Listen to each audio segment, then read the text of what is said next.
न्याय मिलने में, केस का फैसला आने में 11 साल से ज़्यादा समय लगा, लेकिन वो भी आधा अधूरा फैसला आया। इतना ही नहीं, उस केस का इन्वेस्टिगेशन पहले पुलिस, उसके बाद स्पेशल टास्क फोर्स को दिया गया, फिर सीबीआई को दिया गया। ये तीनों जो डिपार्टमेंट है उस केस को पूरी तरह से सॉल्व नहीं कर पाई। और आपको यह जानकर आश्चर्य होगा कि उस केस का इन्वेस्टिगेशन तो छोड़ दीजिए, उस केस में जो वारदात को अंजाम देने के लिए जिस बंदूक का यूज़ किया गया था, जिस तमंचे का यूज़ किया गया था, सिर्फ उस तमंचे को खोजने में सीबीआई ने 8.5 करोड़ रुपए खर्च किए। नमस्कार, मैं हरिद और आज की कहानी आप सुन रहे हैं महाराष्ट्र के पुणे शहर की। पुणे शहर में आज से 11 साल पहले नरेंद्र दामोलकर एक बहुत ही नामचीन व्यक्ति रहा करते थे। सबसे पहले यह बताते चले कि नरेंद्र दामोलकर का जन्म जो है 1 नवंबर 1945 को हुआ था और एक सामाजिक कार्यकर्ता थे। अंधविश्वास, पाखंड, इन सबों के अगेंस्ट में वह आंदोलन करते थे और लोगों को जागरूक करने का काम करते थे। इसके लिए उन्होंने बहुत सारी किताबें लिखी और समाज के लिए, देश को अंधकार, अंधविश्वास, जादू टोना, बाल विवाह, इन सभी के अगेंस्ट में उन्होंने बहुत सारे मुहिम चला करके रखा था। तो जाहिर सी बात है कि बहुत सारे लोग उनके फॉलोअर थे, दोस्त थे, और बहुत सारे लोग जो इस बात से नाराज़ थे वह उनके दुश्मन भी बन गए थे। नरेंद्र जी लगभग 69-70 साल के थे और हर दिन वह सुबह वॉकिंग के लिए निकला करते थे। एक दिन यानी 20 अगस्त 2013 को भी वह सुबह वॉकिंग करने के लिए निकले और वॉकिंग कर ही रहे थे कि पहले से घात लगाए अपराधियों ने उनके ऊपर अंधाधुंध फायरिंग कर दिया। एक गोली जो उनके सीने में लगी और 2 सर में और 2 गोली जो है मिस आउट हो गई। गोली मारने के बाद जो है बाइक पे सवार 2 अपराधी थे, वे वहाँ से मौका वारदात से फरार हो गए।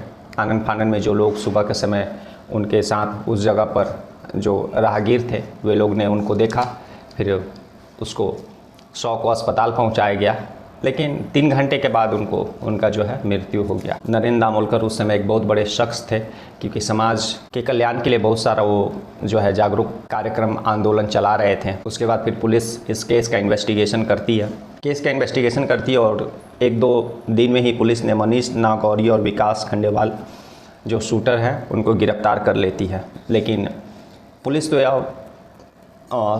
उन्होंने ही कत्ल किया है यह बोल करके तो उनको गिरफ्तार करती है, लेकिन कोर्ट में जब पेश करती है तो कोई ठोस सबूत उनके खिलाफ जो है कोर्ट में नहीं उपलब्ध करा पाती है, जिसके कारण कोर्ट ने उन दोनों को, मनीष नागौरी और विकास खंडेवाल को छोड़ देती है। फिर पुलिस ने पुणे से 2 लोगों को और गिरफ्तार करती है, लेकिन वो कोर्ट में पेश करने का पहले ही उन लोगों को छोड़ देती है पूछताछ में, क्योंकि जो इन्वेस्टिगेशन में पुलिस का यह है कि ये लोग जो है शूटर नहीं हो सकते हैं। उसके बाद जो है ऐसे ही सारा चलते रहता है। पुलिस जो है सही कातिल तक नहीं पहुंच पाती है, सही शूटर जिन्होंने उनका कत्ल किया था वहां तक नहीं पहुंच पाती है। समय बीतते जाता है, लगभग 3 साल बीत जाता है, 2.5-3 साल। उसके बाद जो है केस को जो है पुणे एटीएस को ट्रांसफ़र कर दिया जाता है। पुणे एटीएस भी जब इन्वेस्टिगेशन करती है तो बहुत सारे लोगों से इन्वेस्टिगेशन के लिए पूछताछ करती है, बहुत सारे सबूत जुटाने का प्रयास करती है, लेकिन कोई फ़ायदा नहीं होता। असली कातिल तक जो है एटीएस भी नहीं पहुंच पाती है। एटीएस के बाद फिर जो है नरेंद्र दामोलकर के जो एक बेटा और एक बेटी हैं, जिनका नाम जैसा कि आपको मैं बताते चलो कि बेटी का नाम जो है मुक्ता दामोलकर और बेटा हमीद दामोलकर है। और इन्होंने जब देखा कि पुलिस भी केस को सॉल्व नहीं कर पाई, एटीएस ने भी फिर उसी तरह से गलत शूटरों को पकड़ती और फिर साक्ष्य के अभाव में वह कोर्ट से बरी हो जाते। तब इन्होंने सुप्रीम कोर्ट पहुँचे और सुप्रीम कोर्ट से यह दरख्वास्त की कि यह केस जो है सीबीआई को इन्वेस्टिगेशन के लिए दिया जाए। उनका यह दरख्वास्त मानते हुए फिर सुप्रीम कोर्ट ने इस केस को सीबीआई ट्रांसफ़र कर देती है और लगभग 3 साल के बाद जो है सीबीआई इस केस में लगती है।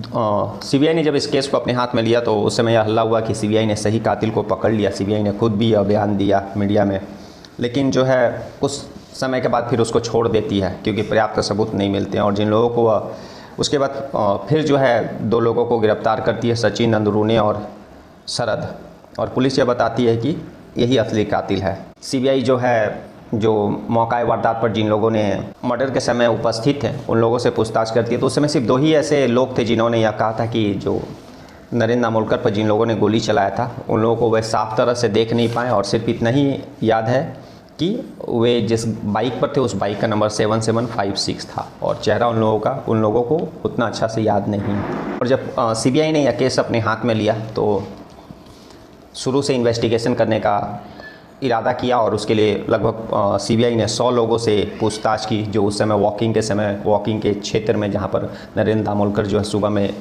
टहल रहे थे, वहाँ के 100 लोगों से पूछताछ की। बहुत सारे उस समय क्रिमिनल थे, शूटर थे, उन लोगों को उठाया, पूछताछ की और लगभग इस तरह से 15,000 लोगों से सीबीआई ने पूछताछ किया।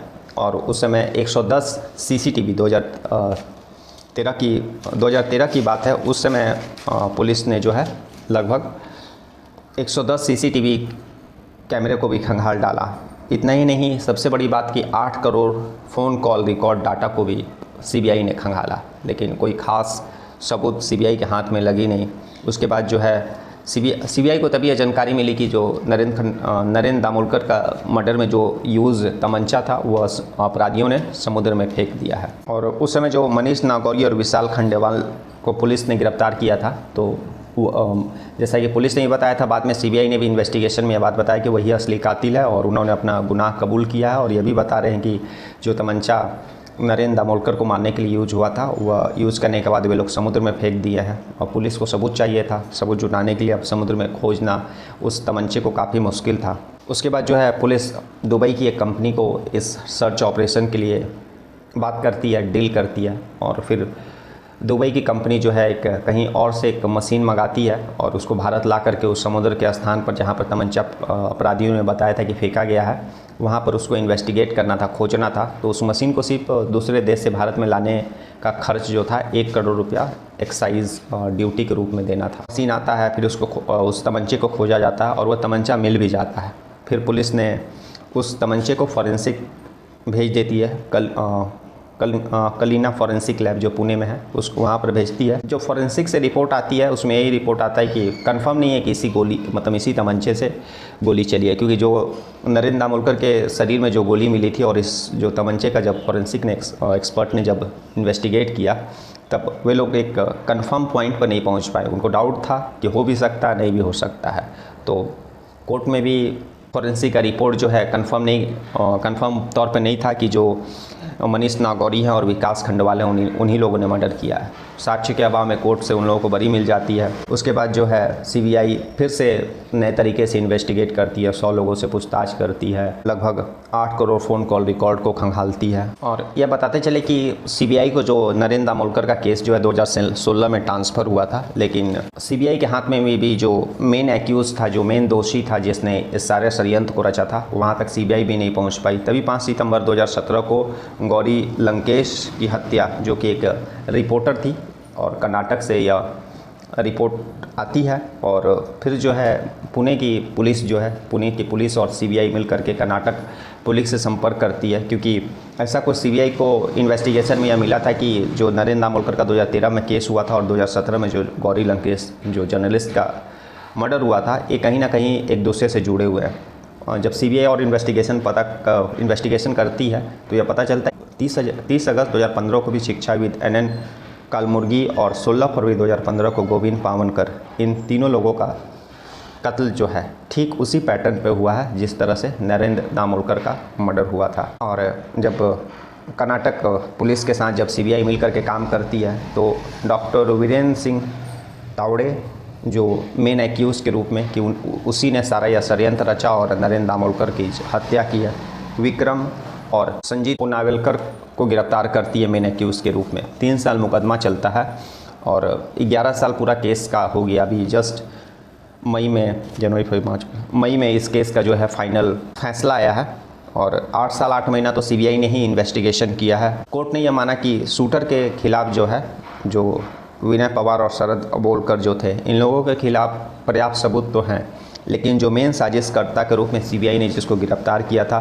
कर्नाटक पुलिस के साथ मिलकर के, वीरेंद्र सिंह तावड़े और विक्रम और संजीत पुनेवाल, इन तीनों को अदालत जो है रिहा कर देती है, क्योंकि अदालत यह मानती है कि इन लोगों के खिलाफ कोई पर्याप्त सबूत नहीं मिल पाया है। तो यह पुणे हाई कोर्ट का फैसला था। 11 साल बाद जब इस केस का फैसला आया तो आज भी इस केस का कौन मास्टरमाइंड था, यह सीबीआई, ना ही ATS और ना ही पुणे पुलिस पता लगा पाई और सिर्फ शूटरों को जो है आजीवन कारावास का सज़ा जो है पुणे हाई कोर्ट सुना पाई।